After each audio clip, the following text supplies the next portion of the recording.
విద్యా సంస్థల్లో విద్యా ప్రమాణాలు, పారిశుద్ధ్య నిర్వహణ, విద్యార్థులకు అందుతున్న సౌకర్యాలపై ప్రత్యేక దృష్టి సారించాలని జిల్లా కలెక్టర్ సందీప్ కుమార్ అధికారులను ఆదేశించారు.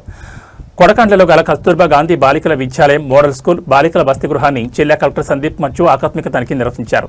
ఈ సందర్భంగా తరగతి గదులను సందర్శించి విద్యార్థులతో మాట్లాడారు. ముఖ్యంగా గణిత బోధనపై ఆరా తీసి విద్యార్థులకు ప్రశ్నలు అడిగి వారిని నేర్చుకునే సామర్థ్యాన్ని పరిశీలించారు. గణిత విషయంపై ప్రత్యేక దృష్టి పెట్టి విద్యార్థుల్లో నైపుణ్యాలు పెంపొందించాలని ఉపాధ్యాయులకు సూచించారు.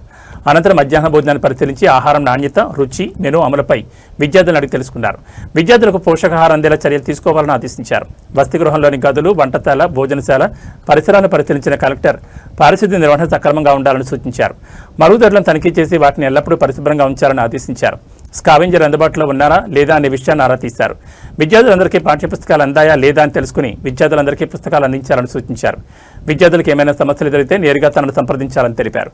ఇందుకోసం తన ఫోన్ నెంబర్ను పాఠశాల వసతిగృహ ప్రాంగణంలో స్పష్టంగా ప్రదర్శించాలని ఆదేశించారు. ఈ క్రమంలో మోడల్ స్కూల్ ఆవరణలో మొక్కలు నాటి పచ్చదనం పెంపొందించేందుకు ప్రతి ఒక్కరూ కృషి చేయాలని పిలుపునిచ్చారు. అలాగే కేజీబీవీ మోడల్ స్కూల్లో ఆన్ అకాడమీ తరగతులను కలెక్టర్ ప్రారంభించి విద్యార్థులకు స్వయంగా తానే గణితంపై బోధన చేశారు. ప్రతి అంశాన్ని నిశితంగా వివరించారు. అదేవిధంగా విద్యార్థులకు పుస్తకాలు, దుప్పట్లు తదితర వస్తువులను కలెక్టర్ పంపిణీ చేశారు. విద్యార్థులకు నాణ్యమైన విద్యతో పాటు పరిశుభ్రమైన, సురక్షితమైన వాతావరణం కల్పించడం ప్రభుత్వ ప్రాధాన్యతని కలెక్టర్ పేర్కొన్నారు. ఈ పరిసరంలో జీసీడీఓ గౌసియా బేగం, ఇతర సంబంధిత అధికారులు, ఉపాధ్యాయులు, సిబ్బంది పాల్గొన్నారు.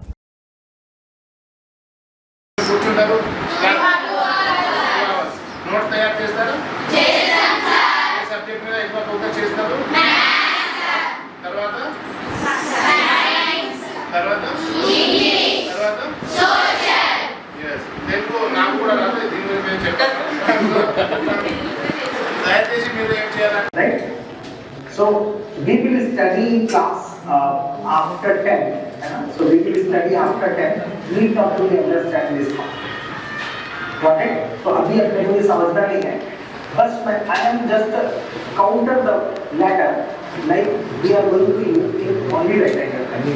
But now we will study all the things related to right angle triangle here also.